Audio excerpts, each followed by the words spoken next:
합의금으로 얼마 달라. 내가 당신 때문에 강간당해서 낙태까지 했다. 이 내용은 저희로서는 굉장히 중요한 증거로 판단되었습니다.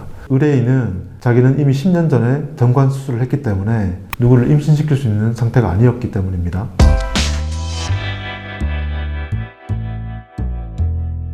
네, 정재기 변호사입니다.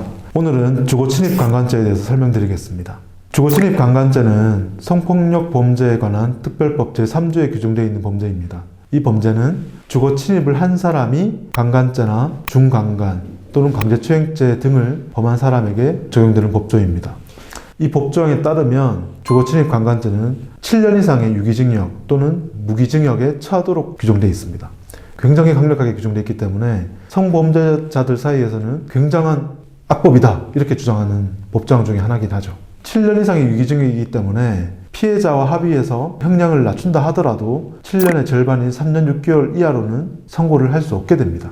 보통 집행유예가 3년 미만의 형을 선고할 때 집행유예가 가능하므로 이 죄 같은 경우에는 피해자와 합의해서 합의서를 제출한다 하더라도 최저 형량이 3년 6개월이기 때문에 집행유예가 전혀 불가능하게 되는 것이죠.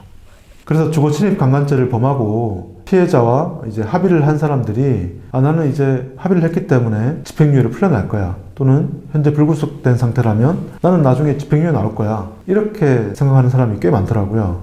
하지만 이 법정형은 합의가 된다 하더라도 범죄를 인정하는 순간에 최소 3년 6개월이 나온다는 점을 염두에 두셔야 됩니다.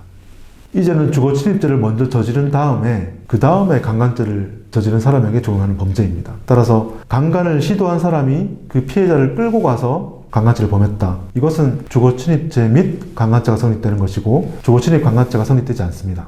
그래서 주거침입죄 별도 선고, 강간죄 별도 선고 이렇게 나온 것입니다.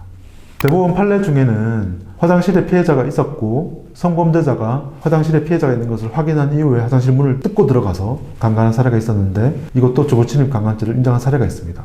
여기서 말하는 주거침입이라는 게 어떤 일정한 집을 말하는 게 아니고 피해자가 사실상 어떤 평원을 가지고 있는 방실, 사무실, 어떤 공간, 화장실 다 포함됩니다.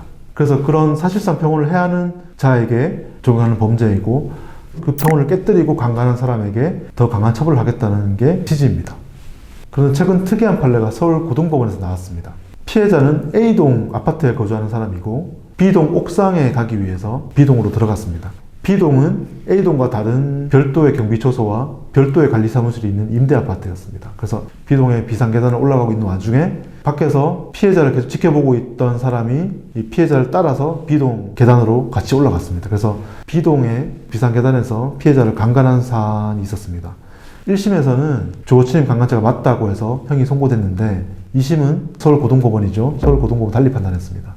주거침입죄는 성립하지 않는다. 왜냐하면 B동의 비상계단은 A의 사실상 평온을 보호할 만한 가치가 있는 공간이 아니기 때문이다. 그러니까 주거가 아니라는 것이죠. 왜냐하면 이 피해자는 A동 거주자고 B동 비상계단이었고 공용 계단이었고 B동 거주자의 사실상 평온이지 A동 거주자의 사실상 평온을 보호하는 공간이 아니다. 그러므로 주거침입 강간죄가 성립하지 않고 일반 강간죄만 성립한다는 판례가 최근에 나왔습니다.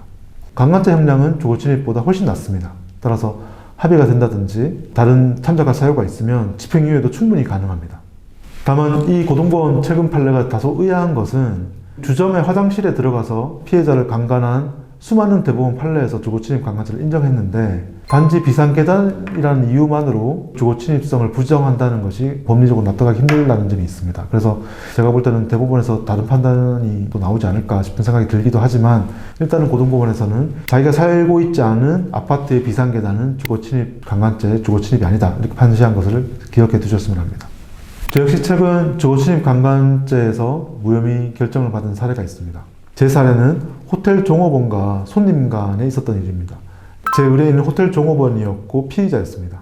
고소인은 호텔에 장기 투숙하는 손님이었습니다. 그 손님은 그 호텔에서 3개월 이상 장기 투숙하고 있었기 때문에 이 호텔 종업원과 손님 간에는 굉장히 서로 농담을 하는 사이로 발전했습니다. 그러던 어느 날 손님이 이제 호텔 전화로 제 의뢰인인 호텔 종업원 보고 자기 방에 와라 이렇게 말을 했고 제 종업원은 그 손님과 친해졌기 때문에 그 방에 갔습니다. 그래서 그 방에서 합의하에 성관계가 있었고 그게 한두 번이 아니고 몇 개월간 이어졌습니다. 그러다가 손님이 호텔에서 나가고 몇 개월 뒤에 이 종업원을 고소했습니다. 고소된 죄명은 주거침입 강간죄였습니다. 제가 앞서 설명드린 바와 같이 주거침입 강간죄는 합의가 된다 하더라도 3년 6개월 이상 형만 선고되기 때문에 법정 구속이 불가피하고 수사받던 도중에 구속될 수 있는 가능성도 있는 굉장히 중범죄였습니다. 저희는 사건을 하나하나 검토하기 시작했습니다. 왜냐하면 제 의뢰인은 손님과 같이 합의하에 했고 사실상 연인관계였다고 계속 주장하고 있었고 손님과 수차례 대화도 하고 또 손님이 불러서 간 거 외에는 자신이 직접 간 적이 없다고 말하고 있었기 때문입니다.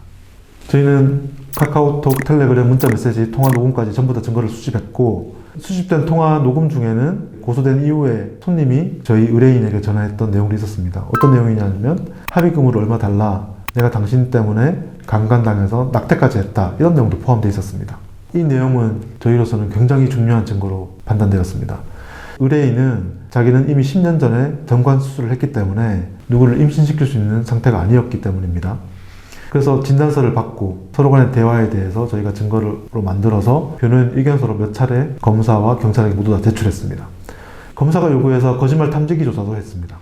얼마 전에 검사가 이 사건에 대해서 불기소 결정을 했습니다. 불기소 이유는 증거 불충분이었고 그 자세한 이유는 저희가 변호인 의견서에 적은 것처럼 고소인과 피의자는 사실상 연인관계로 수차례 합의하에 성관계를 가진 사이라고 인정이 되었고 낙태를 했다는 녹취록상의 대화도 정관 수술했다는 피의자의 객관적 사실과 배치되고 있기 때문에 고소인의 주장을 믿을 수 없다. 이게 검사의 판단의 주요한 근거였습니다.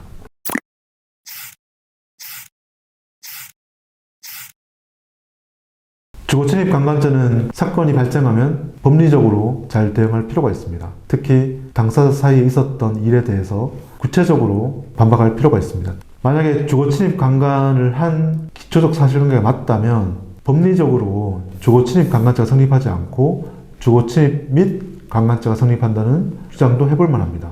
예컨대 강간부터 시작해서 주거침입으로 이어졌다는 그런 주장도 법리적으로 한다면 형량이 대폭 낮아질 수 있는 가능성이 있기 때문입니다. 주거침입 강간죄는 7년 이상 또는 무기징역형으로 처해지는 강력한 범죄이기 때문에 이에 대해서 대비를 하려면 변호인과 반드시 상담이 필요하고 만약에 필요하다면 상담을 요청하시면 제가 성심성의껏 상담해 드리겠습니다. 감사합니다.